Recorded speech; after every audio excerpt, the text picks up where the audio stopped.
Biologi C, saya akan menyampaikan kepada kalian materi terkait integritas dan kebangsaan mata kuliah pendidikan kewarganegaraan.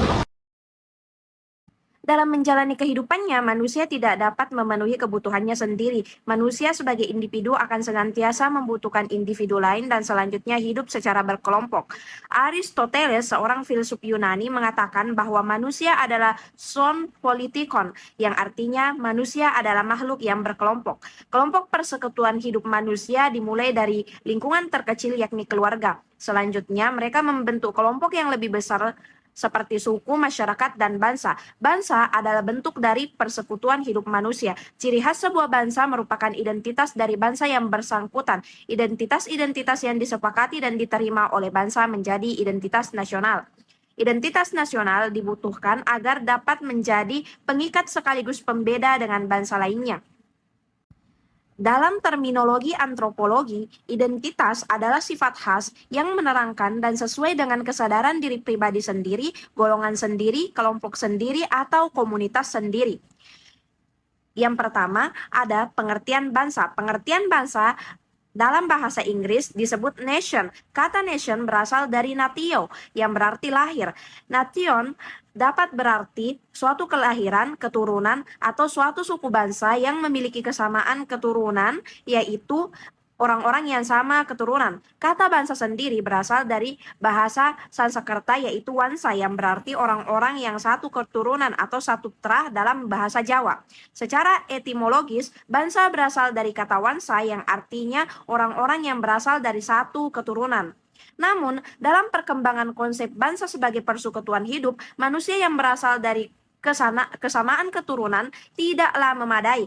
Faktor kesamaan keturunan ini dikritik oleh Hans Kohn sebagai faktor-faktor yang tidak bersifat hakiki untuk menentukan ada atau tidaknya. Menurutnya, meski faktor objektif itu penting, unsur yang terpenting adalah kemauan bersama yang hidup nyata. Adanya kemauan hidup bersama sebagai faktor pembentuk bangsa disebut oleh Hans Kohn sebagai faktor subjektif. Sejalan dengan pengertian di atas, konsep bangsa memiliki dua pengertian, yaitu bangsa dalam pengertian sosiologis antropologis dan bangsa dalam pengertian politis.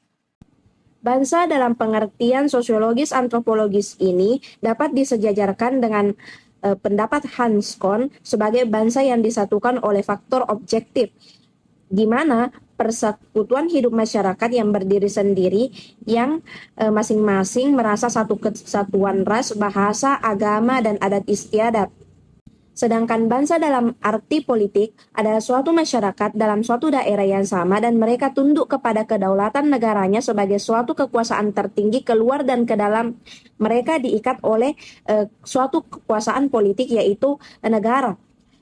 Jadi bangsa dalam arti politik adalah bangsa yang sudah bernegara. Bangsa itu mengakui serta tunduk pada kekuasaan dari negara yang bersangkutan.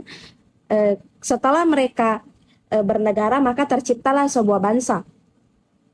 Dalam pemahaman yang kurang lebih sama, bangsa pada dasarnya memiliki dua arti, yaitu bangsa dalam pengertian kebudayaan dan bangsa dalam pengertian politik kenegaraan. Pertama, suatu bangsa adalah suatu cultural unity. Cultural unity terjadi karena suatu masyarakat sebagai persekutuan hidup merasa satu kesatuan dalam ras, bahasa, religi, sejarah, dan adat istiadat. Kedua, suatu bangsa dalam arti politik adalah suatu political unity. Masing-masing anggota warga negara dalam political unity mungkin berbeda corak dan lapangan kehidupannya, adat istiadat, dan kebudayaannya, tetapi mereka menjadi satu bangsa menurut pengertian politik, yaitu menjadi penduduk yang berdiam di suatu daerah yang sama, yang memiliki pemerintahan yang sama dan tunduk pada kedaulatan negara sebagai kekuasaan tertinggi. Proses pembentukan bangsa dan negara secara umum dikenal dengan dua model, yaitu ortodoks dan mutakhir. Pertama, model ortodoks bermula dari adanya suatu bangsa terlebih dahulu, kemudian bangsa itu membentuk satu negara tersendiri. Contohnya bangsa Yahudi yang berupaya mendirikan negara Israel untuk suatu bangsa Yahudi. Setelah bangsa-bangsa ini terbentuk, rezim politik dirumuskan berdasarkan konstitusi negara yang selanjutnya dikembangkan melalui partisipasi warga negara dalam kehidupan politik bangsa bangsa yang bersangkutan. Kedua, model mutakhir berawal dari adanya negara terlebih dahulu yang terbentuk melalui proses tersendiri, sedangkan penduduk negara merupakan sekumpulan suku bangsa dan ras. Contohnya, adanya kemunculan negara Amerika Serikat pada tahun 1776. Adapun identitas, ada yang disebut identitas kultural dan identitas nasional. Nah, identitas kesukubangsaan atau identitas kultural dapat disebut sebagai identitas kesukubangsaan, misalnya berwujud pada bahasa ibu, pakaian daerah, nama diri, falsafah hidup, dan tradisi. Identitas yang dimiliki oleh sebuah cultural unity kurang lebih bersifat sudah ada sejak lahir secara alamiah atau bawaan, primer, dan ekmit. Setiap anggota cultural unity memiliki kesetiaan atau loyalitas pada identitasnya. Misalnya setia pada sukunya, pada agamanya, pada budayanya, pada kerabatnya, pada daerah asalnya, dan pada bahasanya. Yang kedua, ada identitas kebangsaan yang merujuk pada bangsa dalam pengertian politik. Negara yang terbentuk dari satu bangsa dengan identitas primordial yang sama atau dapat dikatakan terbentuk dari faktor-faktor objektif bangsa. Identitas kebangsaan merupakan bentukan dan kesepakatan dari banyak bangsa di dalamnya. Identitas nasional dapat juga berasal dari identitas sebuah bangsa di dalamnya yang selanjutnya disepakati dan diangkat sebagai identitas nasional. Identitas kebangsaan bersifat buatan, sekunder, etis, dan nasional. Beberapa bentuk identitas nasional adalah bahasa, semboyan, bendera, dan ideologi. Selanjutnya kita ke bagian C, yaitu negara kebangsaan Indonesia. Nah, negara kita adalah Negara Kesatuan Republik Indonesia, Proklamasi 17 Agustus 1945, atau yang disingkat dengan Negara RI Proklamasi. Nah, maksud dari pernyataan tersebut adalah bahwa bangsa Indonesia berdiri tidak lepas dari momen 17 Agustus 1945. Nah, dengan adanya momen tersebut, Indonesia berhasil mendirikan sebuah negara dan memberitahukan kepada dunia luar bahwa ada negara baru, yaitu Indonesia. Selanjutnya kita ke bagian pertama, yaitu hakikat kebangsaan Indonesia. Hakikat negara Indonesia adalah negara kebangsaan atau national state. Nah, negara bangsa ini menyatukan wilayah-wilayah yang berbeda beserta masyarakatnya ke dalam suatu wilayah pemerintahan baru. Nah, negara bangsa ini dibangun, dilandasi, dan diikat oleh semangat kebangsaan atau yang biasa disebut dengan nasionalisme. Nah, nasionalisme ini diartikan sebagai tekad dari orang-orang pada wilayah tersebut untuk membangun masa depan bersama di bawah satu negara yang sama, walaupun mereka berbeda atas etnis, budaya, agama, bahkan sejarah sekalipun. Nah, national state ini berpandangan bahwa negara adalah milik rakyat. Rakyat mengabdi kepada bangsa dan negara sebagai miliknya. Adapun faktor-faktor penting bagi pembentukan bangsa Indonesia, yang pertama yaitu adanya kesamaan nasib atau penderitaan bersama di bawah penjajahan bangsa asing. Yang kedua, adanya keinginan bersama untuk merdeka. Yang ketiga, adanya kesatuan tempat tinggal, yaitu wilayah Nusantara yang membentang dari Sabang hingga Merauke. Dan yang keempat yaitu adanya cita-cita bersama untuk mencapai kemakmuran dan keadilan sebagai suatu negara. Nah, berdasarkan hal tersebut, faktor pembentukan identitas kebangsaan Indonesia itu bukanlah faktor-faktor primordial, melainkan faktor historis. Nah, kesatuan bangsa Indonesia bersifat historis karena Indonesia bersatu bukan karena satu kesatuan bahasa ibu, agama, suku, ras, melainkan satu sejarah yang dialami bersama. Bangsa Indonesia berhasil mewujudkan Negara Kesatuan Republik Indonesia merdeka pada tanggal 17 Agustus 1945. Nah, hari itu dapat diartikan sebagai revolusi integratifnya bangsa Indonesia. Selanjutnya kita ke cita-cita, visi misi, dan tujuan negara Indonesia. Nah, bangsa Indonesia bercita-cita untuk mewujudkan negara yang bersatu, berdaulat, adil, dan makmur. Nah, misi bangsa Indonesia dapat juga disebut sebagai tujuan negara yang tertuang dalam alinea keempat pembukaan Undang-Undang Dasar 1945. ada 4 misi utama bangsa Indonesia. Yang pertama yaitu melindungi segenap bangsa Indonesia dan seluruh tumpah darah Indonesia. Yang kedua, memajukan kesejahteraan umum. Yang ketiga, mencerdaskan kehidupan bangsa. Dan yang keempat, ikut melaksanakan ketertiban dunia yang berdasarkan kemerdekaan, perdamaian abadi, dan keadilan sosial. Dan yang terakhir yaitu visi abadi negara Indonesia yang diterjemahkan ke dalam visi rencana pembangunan jangka panjang nasional 2025 sampai 2045 sebagai negara kesatuan Republik Indonesia yang bersatu, berdaulat, maju, dan berkelanjutan. Baik, selanjutnya yaitu bagian B, identitas nasional Indonesia.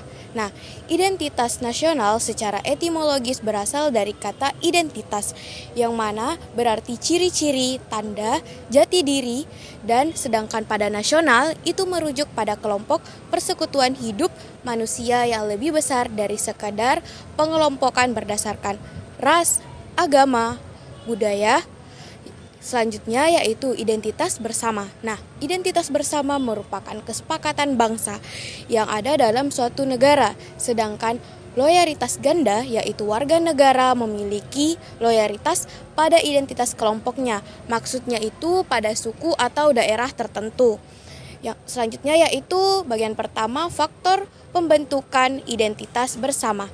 Nah, menurut Ramlan Subakti tahun 1999 terdapat 7 faktor yang membentuk identitas suatu bangsa. Yang mana yang pertama yaitu pada primordial atau ikatan kekerabatan, kesamaan suku, daerah asal, bahasa, dan adat istiadat. Yang kedua yaitu sakral, di mana kesamaan agama yang dipeluk dan dianggap sebagai ideologi doktrin yang diakuinya. Yang kedua yaitu tokoh atau kepemimpinan dari tokoh yang disegani atau dianggap sebagai simbol persatuan. Contohnya di Indonesia itu terdapat Insinyur Soekarno. Yang keempat ada Bhinneka Tunggal Ika, di mana prinsip kesediaan warga bangsa untuk bersatu dalam perbedaan. Yang keempat yaitu Bhinneka Tunggal Ika, di mana prinsip kesediaan warga bangsa untuk bersatu dalam perbedaan. Yang mana bunyinya seperti berbeda-beda tetap satu. Yang kelima yaitu sejarah, di mana persepsi yang sama tentang masa lalu, seperti pengalaman menderita yang dirasakan saat penjajahan, yang mana melahirkan rasa solidaritas.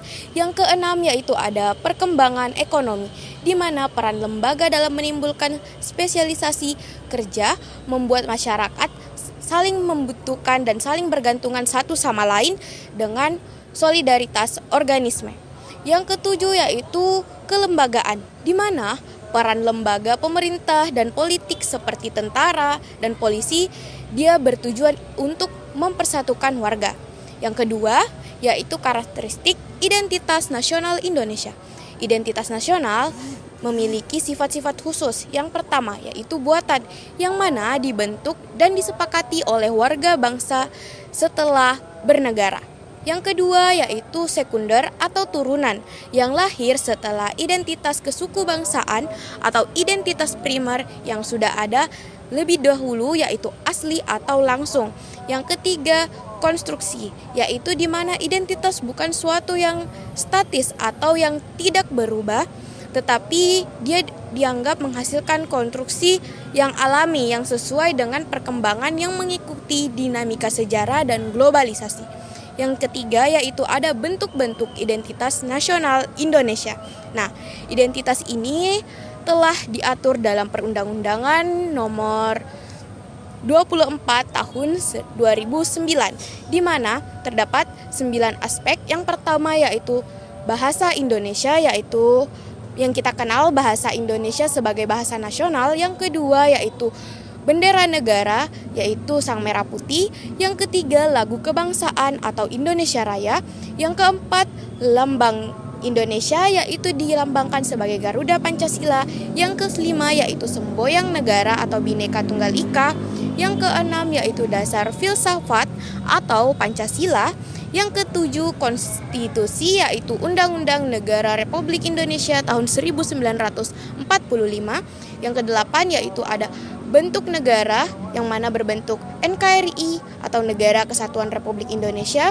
Yang selanjutnya yaitu konsepsi, yaitu berwawasan Nusantara. Dan yang terakhir yaitu kebudayaan daerah, yang mana telah diterima dan dianggap sebagai kebudayaan nasional. Selanjutnya yaitu Pancasila sebagai identitas bangsa. Nah, Pancasila adalah identitas yang unik yang mana mencerminkan watak dan perilaku psikis masyarakat Indonesia, yaitu terbagi menjadi 3. Yang pertama yaitu jati diri Pancasila. Nah, jati diri Pancasila adalah hasil pemikiran dan gagasan dasar bangsa Indonesia yang mana mengenal kehidupan yang baik. Yang kedua yaitu keutamaan nilai dari Pancasila, yang mana itu keutamaannya yang meliputi religiulitas atau ketuhanan, penghormatan pada kemanusiaan, serta persatuan dalam gotong royong dan musyawarah, dan juga keadilan sosial. Yang ketiga yaitu fungsi dari Pancasila itu sendiri, yang mana sebagai kepribadian bangsa yang unik untuk membentuk Indonesia dengan bangsa yang lain dalam pergaulan atau persaingan globalisasi. Itu saja dari saya serahkan ke pemateri selanjutnya. Saya akan membahas makna dan pentingnya integrasi di Indonesia. Integrasi berasal dari kata integration yang berarti penyatuan atau kesatuan. Secara umum, integrasi memiliki 2 makna utama, yaitu mengendalikan konflik dan penyimpangan sosial, dan yang kedua, menyatukan berbagai unsur menjadi satu kesatuan yang utuh. Nah, adapun integrasi menurut KBBI yaitu pembauran atau penyatuan sehingga menjadi kesatuan yang utuh. Nah, adapun integrasi menurut para ahli yaitu menurut Safaruddin Bahar yaitu integrasi nasional adalah upaya menyatukan seluruh unsur bangsa.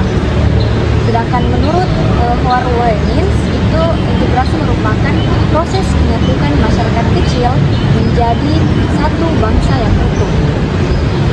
Nah, yang intinya integrasi berarti menyatukan perbedaan agar terciptanya kesatuan. Nah, yang kedua yaitu makna integrasi secara ilmiah. Integrasi nasional dapat dilihat dari 2 sudut pandang, yaitu secara politis dan secara antropologis. Secara politis, proses penyatuan kelompok sosial dan budaya dalam satu identitas nasional.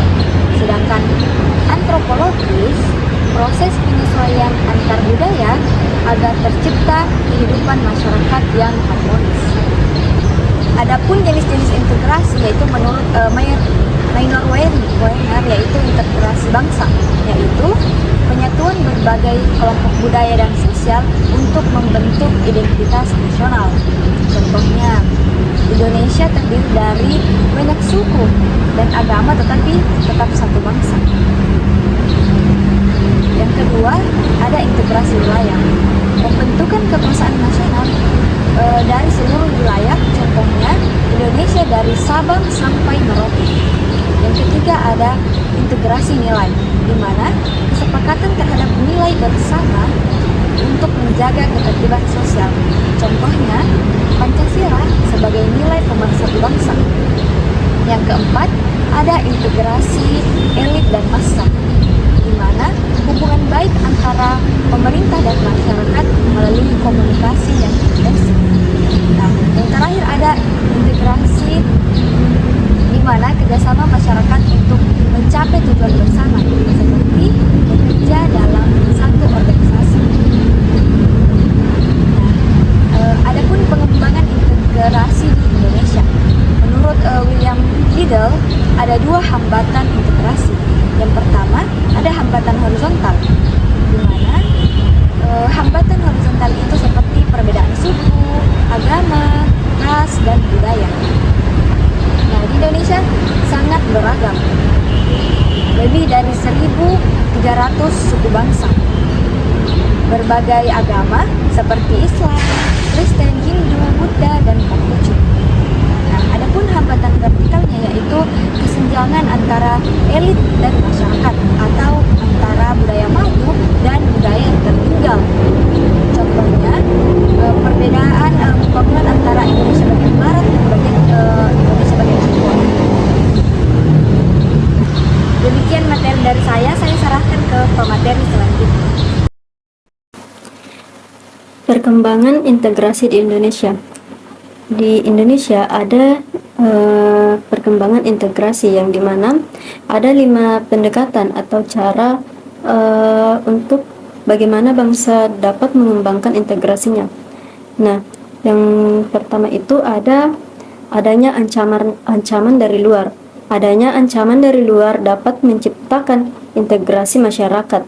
Contohnya ketika penjajah Belanda ingin masuk ke Indonesia, masyarakat Indonesia akan bersatu untuk melawannya. Dan adanya anggapan musuh dari luar ini yang mengancam, bangsa juga mampu mengintegrasikan masyarakat bangsa itu. Yang kedua, ada gaya politik kepemimpinan. Gaya politik para pemimpin bangsa dapat menyatukan atau mengintegrasikan masyarakat bangsa tersebut. Misalnya Nelson Mandela dari Afrika Selatan. Gaya politik kepemimpinannya itu bisa dipakai untuk mengembangkan integrasi bangsanya. Yang ketiga ada kekuatan lembaga politik, yang dimana lembaga politik misalnya birokrasi juga dapat menjadi sarana mempersatukan masyarakat bangsa. Birokrasi yang satu dan padu dapat menciptakan sistem pelayanan yang sama serta baik yang diterima oleh masyarakat yang beragam, yang pada akhirnya masyarakat akan bersatu dalam satu sistem pelayanan. Yang keempat, ada ideologi nasional. Ideologi merupakan seperangkat nilai-nilai yang diterima dan disepakati oleh masyarakat. Jika suatu masyarakat meskipun berbeda-beda tetapi menerima satu ideologi yang sama, terdapat kemungkinan masyarakat tersebut masih bisa bersatu. Pancasila sebagai ideologi dapat diterima oleh masyarakat Indonesia sehingga mampu menjadi sarana integrasi bangsa. Yang kelima, ada kesempatan pembangunan ekonomi. Jika pembangunan ekonomi berhasil dan menciptakan keadilan, masyarakat bangsa akan bisa menerima sebagai satu kesatuan. Namun, jika ekonomi menghasilkan ketidakadilan, muncul kesenjangan sosial atau ketimpangan. Orang-orang yang dirugikan dan miskin sulit untuk mau bersatu. Jika banyak kasus ketidakadilan, karena bisa menimbulkan rasa ingin memisahkan diri dari masyarakat atau kesatuan. Sunyoto Usman 1998 menyatakan bahwa suatu kelompok masyarakat dapat dikatakan terintegrasi apabila memenuhi 3 hal. Yang pertama, masyarakat dapat menemukan dan menyepakati nilai-nilai fundamental yang dapat dijadikan rujukan bersama. Yang kedua, masyarakat terhimpun dalam satu sosial sekaligus, yang dimana cross-cutting affiliation menghasilkan cross-cutting loyalty. Jika masyarakat yang berbeda latar belakang menjadi anggota organisasi yang sama, mereka dapat bersatu dan menciptakan loyalitas pada organisasi tersebut, bukan lagi pada latar belakangnya. Yang ketiga, masyarakat berada di atas saling ketergantungan antara satu sama lain. Apabila masyarakat saling memiliki ketergantungan, saling membutuhkan, saling kerjasama, dan dalam bidang ekonomi mereka akan bisa bersatu. Namun jika ada yang menguasai suatu usaha atau kepemilikan tersebut, maka masyarakat akan merasa dirugikan dan dapat menimbulkan perseteruan. Pendapat lain menyebutkan bahwa integrasi bangsa dapat dilakukan dengan dua strategi, yaitu polisi asimilasionis dan polisi Bhinneka Tunggal Ika. Nazaruddin Samsudin 1989, strategi pertama yakni dengan cara penghapusan sifat-sifat kultural utama dari komunitas kecil yang berbeda menjadi semacam kebudayaan nasional. Asimilasi adalah pembauran dua kebudayaan yang disertai dengan hilangnya ciri khas kebudayaan asli sehingga membentuk kebudayaan baru. Strategi kedua yakni dengan cara menciptakan kesetiaan nasional tanpa menghapuskan kebudayaan lokal. Pada prinsipnya, segala unsur perbedaan yang ada memiliki kesempatan untuk hidup dan berkembang. Strategi pluralisme dalam mewujudkan integrasi nasional berarti bahwa dalam mengupayakan integrasi nasional, negara memberikan kesempatan kepada semua unsur perbedaan dalam negara untuk berkembang. Jadi, integrasi nasional itu diwujudkan dengan tetap menghargai perbedaan-perbedaan dalam masyarakat. Integrasi umumnya menjadi tugas pertama dan utama bagi negara bangsa yang baru merdeka. Bagi negara-negara baru, tuntutan integrasi ini menjadi masalah politik sebab pertalian-pertalian primordial yang merupakan unsur negara telah menjelma menjadi kesatuan etnik yang menguntungkan.